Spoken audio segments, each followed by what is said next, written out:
என்ன என்ன என்ன சண்டை நடக்குது ரெண்டு பேருக்கும்? அடி ஒரு பொம்மைக்கு ஆகவா? ஐயோ இங்கே பாருங்க, இங்கே இருங்க, இங்கே இருங்க. அவங்க அக்கா வச்சுக்கிறது எப்படி வாங்குது பாருங்க. அடி தூள் கலப்பு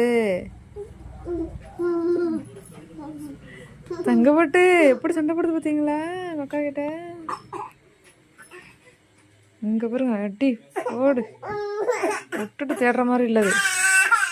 கோவம் வந்துட்டு கொடுத்துரு மெல்லியன்சா. நீ அதில் தூக்கி போட்டுரு. வேண்டாம் நீ தூக்கி போட்டுரு மெல்லியன்சா. தங்கப்பட்டு தூக்கி போட்டுரு. நீ நல்ல பிள்ளை, சின்ன வீடு தான் ஆயிப்புல. கோவம் வருது பாரு எப்படி. ஐயோ தூக்கி போட்டுரு. வேண்டாம். சரி கொடுத்துருவோம். இந்த உனக்கு பொம்மை தானே வேணும். நீ பப்பி எடுத்துக்க ப்ளீஸ். விடுமா பிள்ளை அழுவுதுமா. இவ்வளோ கொழுப்ப பாருங்க ரெண்டுக்கும். மக்கா போடு. கோவம் வருது பாருங்க, எவ்வளோ கோவம் வருது பாருங்க ரெண்டு பேருக்கும்.